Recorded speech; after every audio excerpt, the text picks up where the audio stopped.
offensive to some people.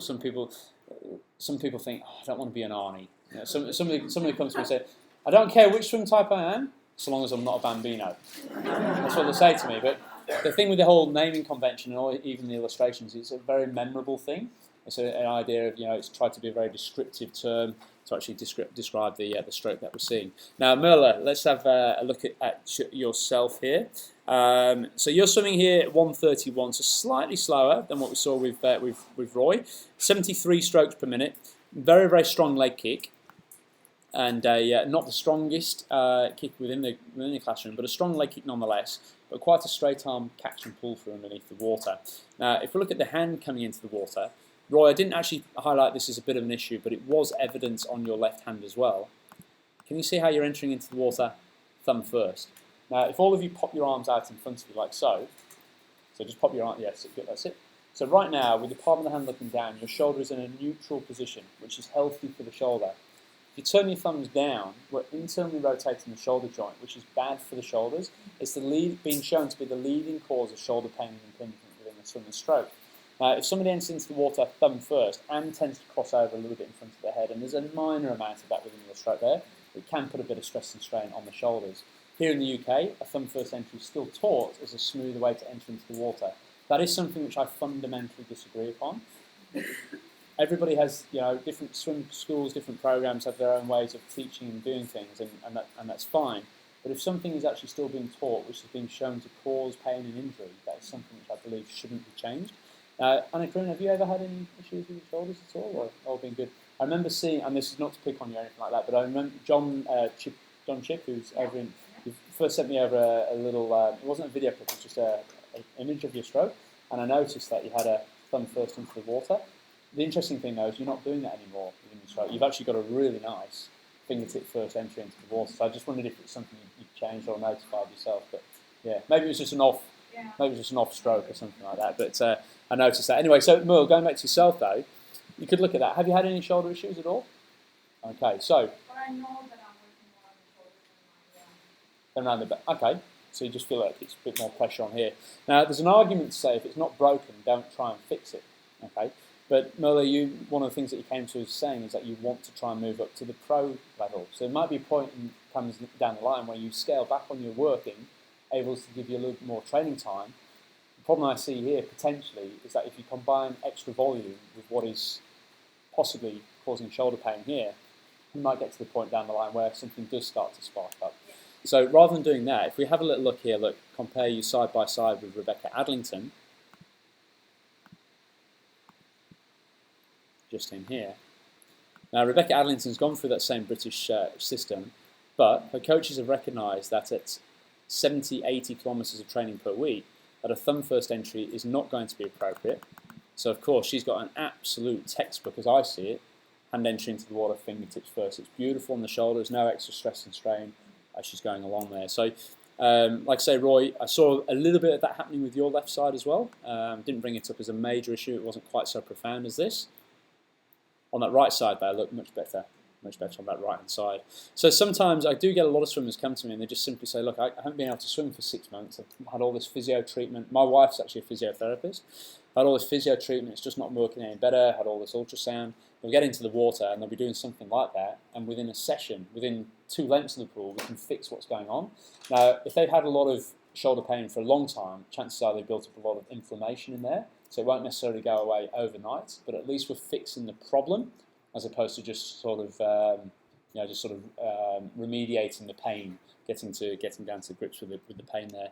So, Merle, that's something we can look at within your stroke. Now, combined with that, let's just look at it. Let's just bring in this other video clip. I refilmed yourself and Kenny from the top, just to see if there's any sort of crossover. Look, so we can see this armlet coming in. That's that same left arm that we saw thumb first. So that combined with this big crossover could be, not to be a doomsayer, but could be a recipe for a bit of pain down the line. Okay. Ideally, that line, middle finger should be entering straight forward in front of the same shoulder. It's one of the reasons why we used Mr. Smooth, or Jono Van Hazel, to be our Mr. Smooth when we animated that video clip in 2008. When you see Jono from the front, or even from the top here, You see that his alignment is excellent. Middle finger looks straight forwards in front of the same shoulder, so he ends up creating these two nice parallel lines as opposed to crossing over in front of the head. And the problem with crossing over in front of the head, not only can it stir up the shoulder, but in open water swimming, it can cause you then to swim off course. So the video clip that Kenny was talking about beforehand, with these swimmers all swimming off course, you're talking about sighting for head position in water, but a lot of it can be attributed to whether or not the swimmer's crossing over in front of the head. And it's always worse when someone goes to take a breath to the side, because usually what they're thinking about is breathing in. They're not really aware of what's happening with the arm. The arm will cross over, throw the swimmer off course, and we get what we see here at the back, look, this scissor kick action of the legs, creating drag and slowing you down in the water. Now, because your leg kick is fairly strong, fairly rapid, that scissoring of the legs only is very momentary within the stroke. If you were swimming with more of a steady two-beat kick, we'd expect that to open up significantly more. Okay. No, the two-beat doesn't suit you, and I don't want you to. Yeah, absolutely. And the reason you drown is because you're quite dominant with the leg kick at this point in time. If I get you to swim two-beat leg kick, you'll simply slow down, which is not a desired outcome, of course. Now, conversely, when we look at Matty's stroke later on, Matty, you'll see very nice stroke actually, very nice stroke indeed. But there is, with the two-beat kick and a bit of crossover in front of the head, there is a bit of scissoring coming out, and that is creating a bit of drag, slowing you down there.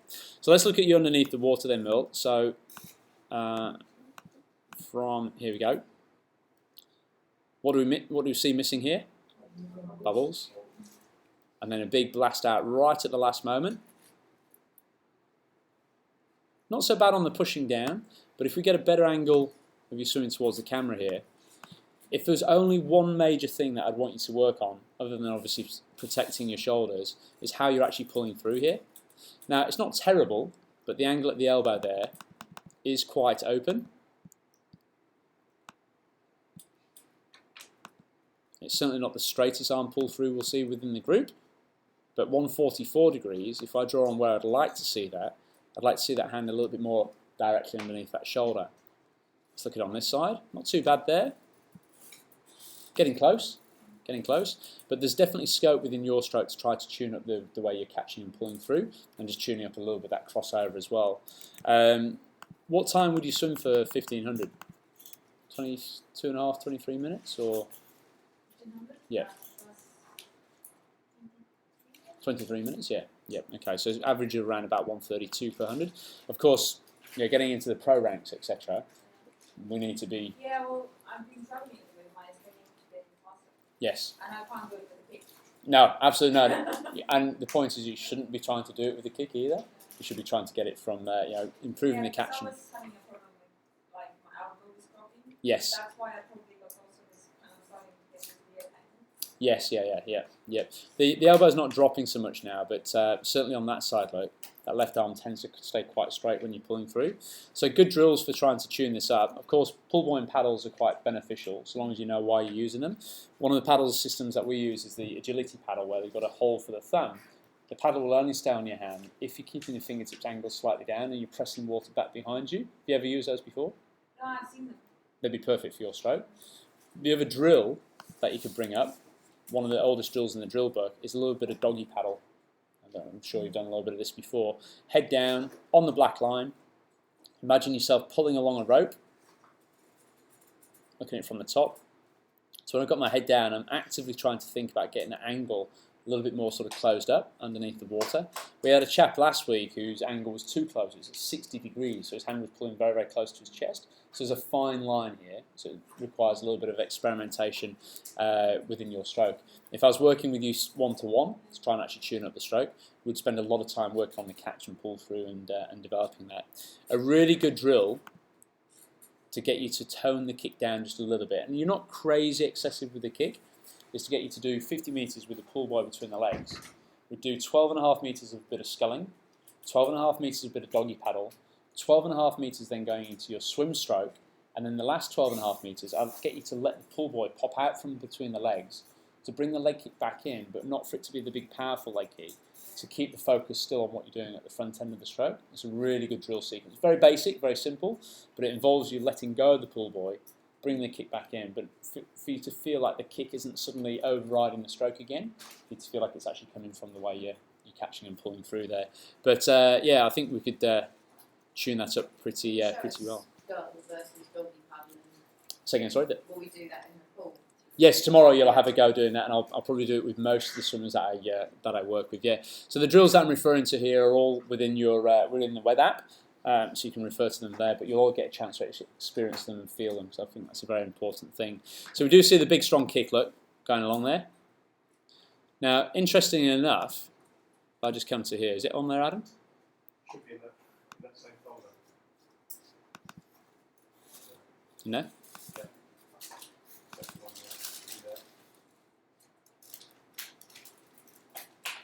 There we go. Went into the archives. We dug deep into the archives here and dug out Chrissie Wellington. Okay, 4-time Kona champion here.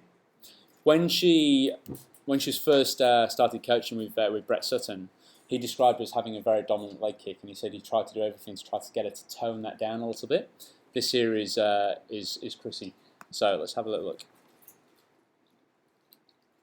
Now Adam looked at this and thought, your stroke is looking quite similar to that. Very, very dominant leg kick.